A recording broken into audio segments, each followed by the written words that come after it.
Somebody in Stormont may as well use the podium, so I thought, why not? Thank you very much.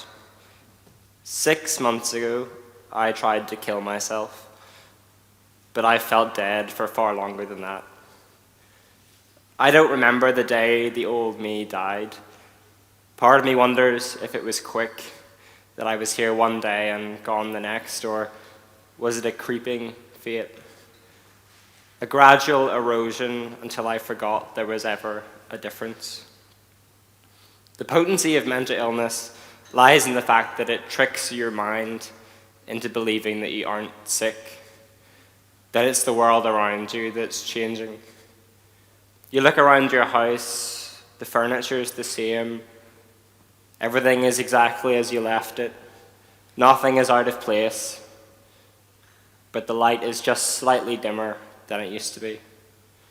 You think nothing of it, you go about your day, one day forgetting to replace a light bulb in the kitchen. You go looking for spare batteries in the cupboard, but you can't find any, and these things soon fall by the wayside. This is just how things are now. The sky is slightly darker than you remember, the sun goes down sooner than you expected, until one day you wake up in the middle of the night in the pitch black and realize all your neighbors have their lights on.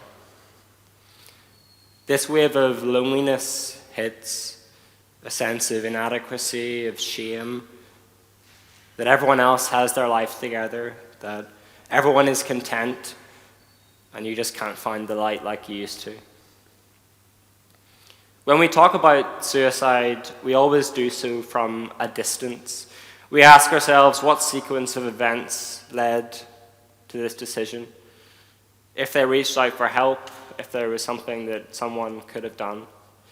If we know them, we blame ourselves, try to make sense of it by saying suicide is a permanent solution to a temporary problem. We point to the devastation it causes families. Others call it a choice, some even call it selfish.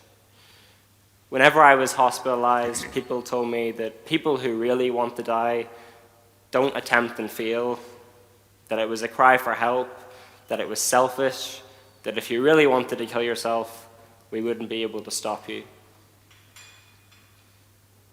But in the months before and after I tried to kill myself, no one ever asked me what it felt like. No one ever asked me what suicide means to me. Because the truth is, when you're suicidal, none of those things matter. You know that killing yourself will destroy your family and your friends. You know that you have potential. You know that you're loved. You know that you're cared for. You know that you have a contribution to make. But none of that matters. In your mind, in the lives of people that you love, you are the temporary problem. And there's only one permanent solution to that. For all the pain that you'll cause your family and friends by taking your own life, it pales in comparison to the poisonous presence that you feel you inflict on the world just by existing. And even if you don't, you're just too exhausted to feel this pain anymore. My imagination bends around my desperation as I watch every object and place become a symbol of yearning, of an aching desire for this to just be over. Every street, every building, every object in my house becomes a weapon. And with every intervention, your willpower, the last embers of your remaining energy slip away. I feel a phantom pain in my head, in my throat. My wrists ache as I realize that in begging for death, my body has revolted against my mind. And with a sense of fascinated terror, I realize not only am I powerless to stop it, I don't want it to. If you live like this, can suicide really be a choice if the person sees it as the only one available? To me, suicide starts like a bad dream you can't wake up from. You start running, frantically searching for what you've lost, until suddenly you forget what you were looking for in the first place. And you try so hard to remember. You start pretending, contorting your body into the position you were in before this. You force a smile, trying desperately to remember, but you just can't remember. You sit in that dream for long enough, day after day, month after month, year after year, until you forget what it means to wake up. When you reach the bottom, you float above it, coast through life with your eyes closed, until you forget there was ever a morning that you weren't disappointed to open them. When someone's been mentally unwell for so long, waking up from that dream feels like dying. When you feel like I do, the thing you're most scared of isn't dying. It isn't even the risk of dying and failing. Your biggest fear is getting better. Mental illness infects the way you see the world, how you see yourself to such a degree. You begin to see your illness as an extension of yourself. And getting better means confronting that. It means confronting the world beyond the dream, the world beyond the certainty and the control of that dream, to have your life in your hand and you're the only one who gets to make that decision. And that feels intolerable, trying to leave that when you're living it. But it is possible. Nobody's been crueler to you than you've been to yourself. But which version wins out? Who's the real you? The one capable of murdering the other, or the one who's horrified by what you've done? Can one forgive the other? Can both exist? Or do you have to let one go? How do you let one go? I don't think I know how to let one go.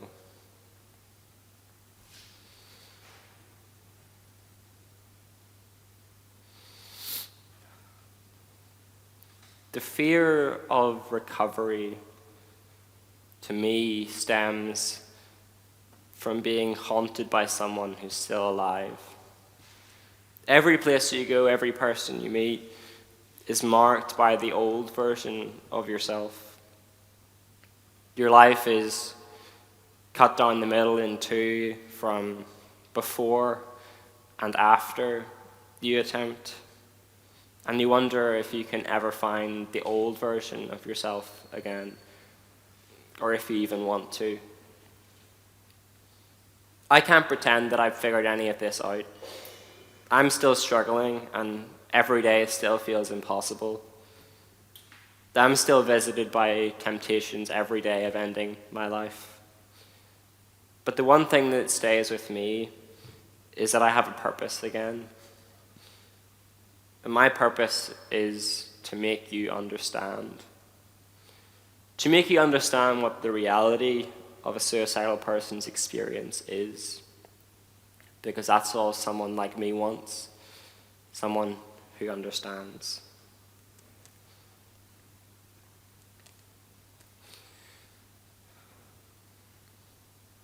So how can you help others who've experienced mental illness and suicide in the way that I have?